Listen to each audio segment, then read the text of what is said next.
नमस्कार, बहुत स्वागत है आपका। आप देख रहे हैं ग्रांड ज्योतिष सीक्रेट। मेष राशि 25 मई से 2 अगस्त तक बुध राशि परिवर्तन कर रहे हैं और बुध अपने ही घर मिथुन राशि में जाएंगे और यहाँ पर उनको साथ मिलेगा राहु का।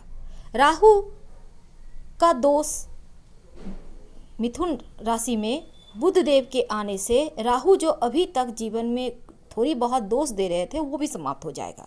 यानी राहु का दोष को खत्म कर देगा बुध आकर। अब राहु आकस्मिक चीज़ें देती हैं जीवन में, तो आकस्मिक रूप से जो चीज़ें निगेटिव हो रही थी अब वो पॉजिटिव होने लगेगा।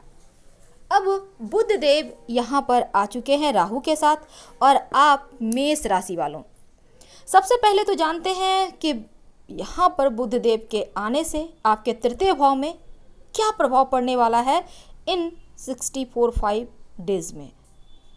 देखिए, वैसे तो बुध देव तृतीय भाव में आने का मतलब है, तृतीय भाव होता है छोटे भाई बहनों का, संचार का, साहस का, पराक्रम का। और यहाँ पर पराक्रम को बढ़ाएगा बुध। आपके अंदर जो गुण है, आपके अंदर जो काबिलियत है, आपके अंदर जो टैलेंट छिपे हुए हैं उसे परिभाषित करेगा, सही मायने में उसे बाहर निकालने में आपकी मदद करेगा।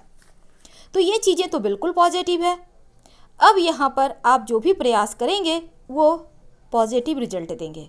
इस समय आप हिचकिचाएंगे नहीं, बल्कि चीज़ें आपके पक्ष में आएंगी। तृतीय भाव से आपके भाई बहनों का भी विचार किया जाता है, तो यकीनन परिवार का माहौल बहुत सुखद रहेगा। बिल्कुल पॉजिटिव आप अच्छा सोचेंगे, अच्छा बोलेंगे और इसके पक्ष में आपके रिजल्ट भी मिलेंगे। क्योंकि यहाँ पर इंटरनेट, संचार का मतलब यहाँ हो गया इंटरनेट, सोशल मीडिया, तो इसके जरिए कोई गुड न्यूज़ मिल सकती है, अच्छी खबर मिल सकती है। अगर आप फिल्म मीडिया, ग्लैमर, पत्रकारिता या फिर आप विदेश से व्यापार करते हैं, ऑनलाइन आप जॉब करते हैं, तो यकीन मानिए ये समय बहुत अच्छा है। क्योंकि आपके अंदर जो छिपी हुई प्रतिभा है, जो आपके अंदर काबिलियत है, आप कुछ अपने अंदर की चीज़ों को बाहर करना चाहते हैं, तो ये आपको अच्छे प्लेटफॉर्म देने वाला योग है। समय का फ़ायदा उठाइएगा। साथ ही अगर आप व्यवसायी हैं तो व्यवसाय में भी आगे बढ़ने के अवसर मिल रहे हैं। और धन तो आकस्मिक रूप से आपको मिलने ही वाला है। वैसे इसके बारे में भी हम बताएंगे, लेकिन अभी हम थोड़ा इसके बारे में विस्तार से समझ लेते हैं।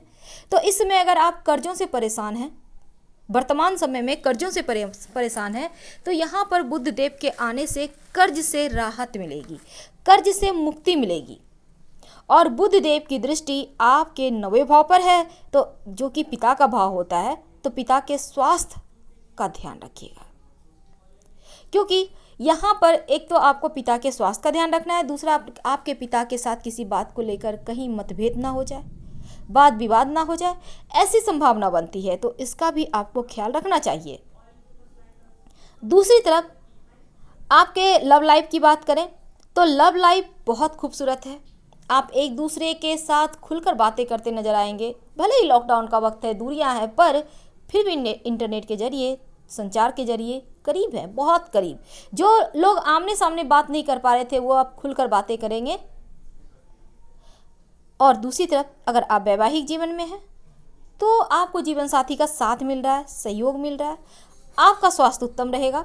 अभी तक जो शनिदेव और देवगुरु बृहस्पति मिलकर स्किन संबंधी परेशानी दिए हुए थे, वहाँ पर बुध देव थोड़ी सी मरहम लगाते नजर आ रहे हैं, तो चीज़ें यहाँ पर थोड़ी आपके पक्ष में आता दिखता है। अब बात करते हैं राहु और बुध एक साथ हैं।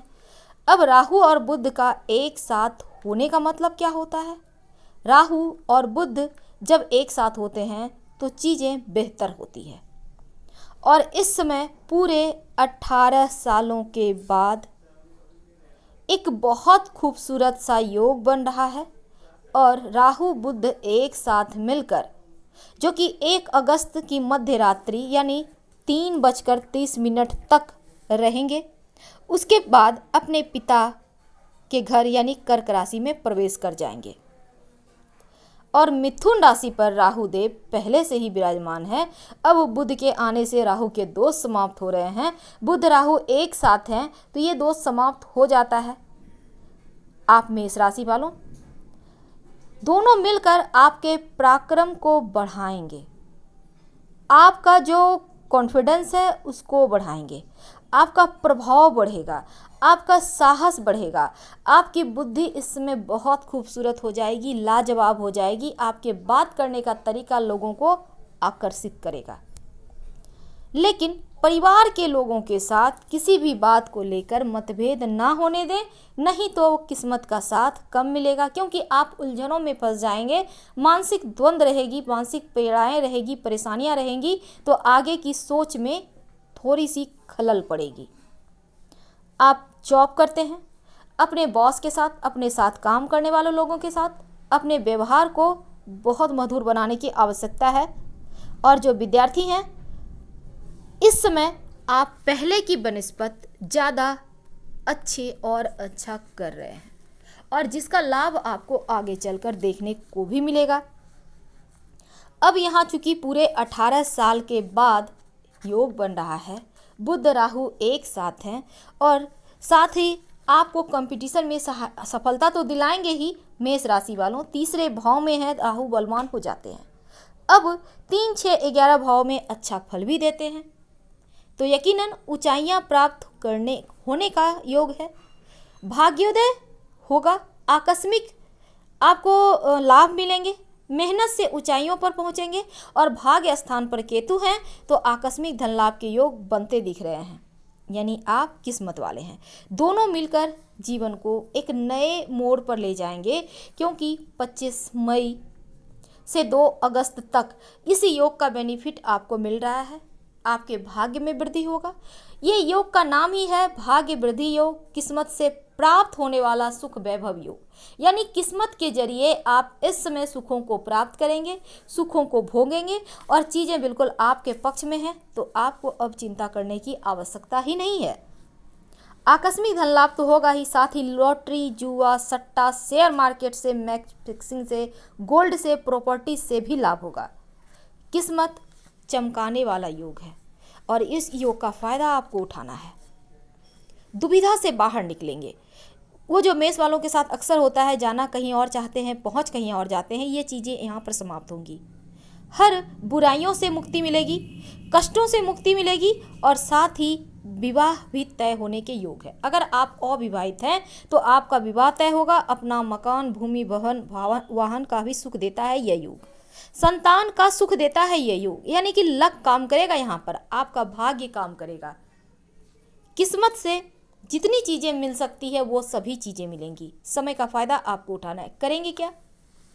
तो मेष राशि वालों, ओम बुम बुधाय नमः। बुद्ध को मजबूत करने का सबसे बेहतरीन उपाय, गणेश जी को दुर्वा घास, दुर्वा एक प्रकार की घास होती है, आप अपनी माता से पूछ सकते हैं, उनको पता होगा, तो गणेश जी को अर्पित किया करें नियमित रूप से। अगर नहीं है दुर्वा घास तो कोई बात नहीं, हर बुधवार के दिन लौंग की माला बनाकर 108 लौंग के दाने ले लें, लाल धागे में, मौली धागे में बांध कर माला बना लें, गणेश जी को पहनाएं, और वो लौंग का जो माला है उसको संभाल कर रखिएगा। अगले साल उसको बहते हुए जल में प्रवाहित कर दीजिएगा, या फिर मिट्टी में दबा दीजिएगा, यानी करीब 6 महीने से 1 साल अपने पास रखें, सुरक्षित रखें, पूजा स्थान पर ही रखिए। किस्मत का साथ जरूर मिलेगा। कर्म कीजिएगा। फिलहाल हम विदा लेते हैं। हर हर महादेव। धन्यवाद।